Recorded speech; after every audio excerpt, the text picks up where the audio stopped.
So picture this. You have a system so colossal, so incredibly vast, that running it for just one single cycle costs an estimated 1 lakh crore rupees. That is the staggering estimated price tag of the 2024 Lok Sabha elections in India. We aren't just talking about a standard democratic exercise here. We're looking at a massive, highly complex operation with literally unprecedented scale and, quite frankly, massive monetization. But, when you hear a number like that, that immense financial scale immediately forces us to ask a pretty critical question. If elections cost this much, who really holds the power, right? When wealth and influence start dictating the actual mechanics of a campaign, hidden vulnerabilities emerge in the very fabric of governance. It highlights an absolutely urgent need to look under the hood and figure out exactly what needs a systemic upgrade. Think of the Indian electoral process as a giant, complex operating system. To survive and function for over 1 billion people, this democracy operating system requires constant monitoring, patches, and major software updates. Welcome to The Explainer. Today, we're going to diagnose this system, look at the bugs threatening its core architecture, and explore the critical reforms being proposed to keep the whole thing from crashing.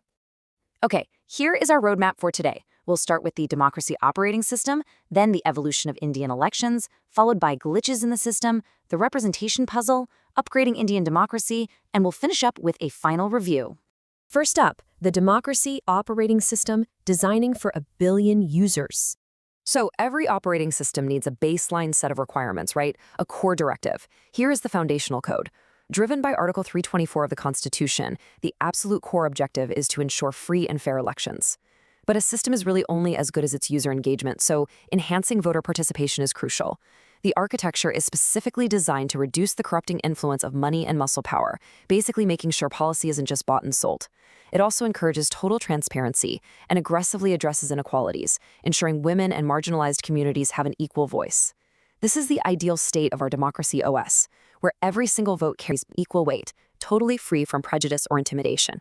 Moving on to part 2, evolution of Indian elections, major software updates. Now, the system we have today is definitely not the exact same one we launched with back in 1950. Let's look at how it's been upgraded over time.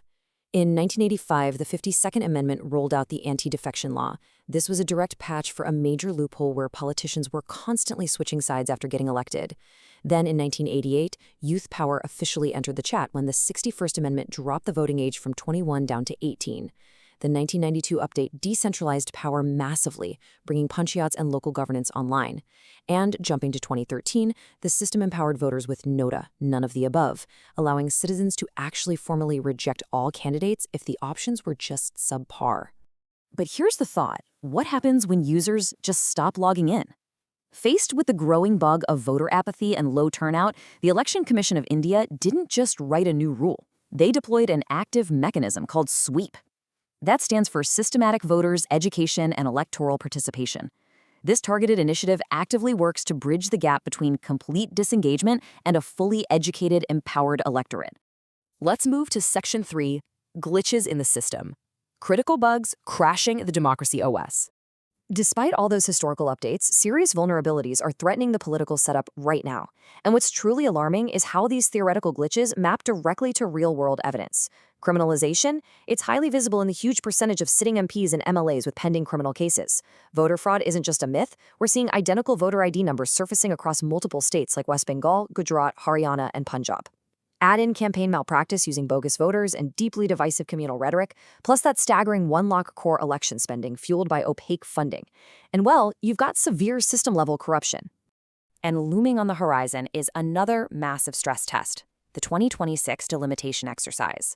Because population sizes change, constituency boundaries have to be redrawn. But this creates a potential shift in political power between regions, and it is causing deep, totally legitimate concern among southern states about losing their federal representation. That brings us to Section 4, the representation puzzle, the math behind the power. Beyond external glitches, there is a fundamental, heavily debated mechanical flaw built right into the way votes are counted. India operates on the first-past-the-post, or FPTP, system. Simply put, it's a framework where the candidate with the absolute most votes wins the seat. Sounds totally logical at first, right? Until you realize they don't actually need an absolute majority of the total votes cast. They literally just need one more vote than the person in second place. This is where the math gets really wild. Under this system, a candidate can capture 100% of a constituency's political power while securing only, say, a 35% slice of the popular vote. That means 65% of the electorate actually voted for someone else, yet their voices yield zero direct representation. This winner-takes-all logic fundamentally limits true democratic representation. Next up, upgrading Indian democracy beta patches in development. We know the bugs, we know the mathematical flaws, so how do we fix it? To solve that representation puzzle, experts propose shifting from first past the post to a proportional representation system.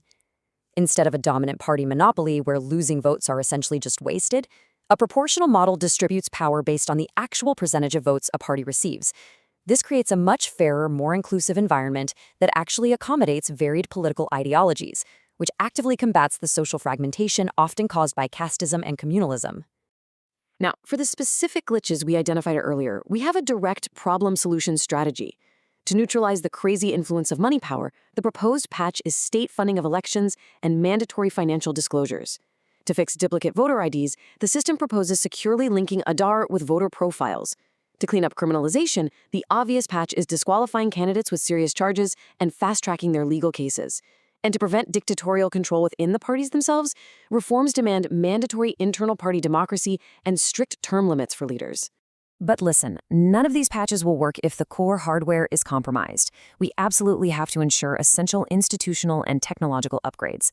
This means strengthening the Election Commission's autonomy and guaranteeing a completely transparent, apolitical appointment process. To restore total public confidence in the voting tech, we need to increase the sample size for VVPAT audits. And crucially, there must be strict, genuinely enforceable penalties for hate speech and misinformation. Finally, there's the most massive structural overhaul currently being debated: one nation, one election. Consolidating all state and national elections into a single cycle promises incredible cost savings and uninterrupted governance. However, it's a huge trade-off. It raises very valid, critical concerns about potentially overshadowing regional representation and seriously straining the federal structure of the nation. Let's bring it all together with Section 6, Final Review, Concept Mastery, and Takeaways. Let's lock in these 5 key takeaways. 1. The system's foundational aim under Article 324 is unequivocally free and fair elections. 2. Past upgrades like the 52nd, 61st, and 73rd Amendments successfully decentralized power and brought youth into the process. 3. The first-past-the-post math is flawed, allowing minority vote shares to claim total power, which is why proportional representation is a key proposed fix. 4. Critical bugs absolutely remain, driven by massive money power, criminalization, and voter fraud. And 5, future fixes require major structural changes like state funding, secure Aadhaar linking, and mandatory internal party democracy. Which brings us to our final, overarching question to leave you with. Can an electoral system built way back in 1950 truly survive the incredible technological and financial complexities of modern politics without a complete rewrite? It's a massive challenge, and how we patch these vulnerabilities today will determine the resilience of this democracy operating system for the billion users relying on it tomorrow. Keep exploring, keep analyzing, and we'll catch you in the next explainer.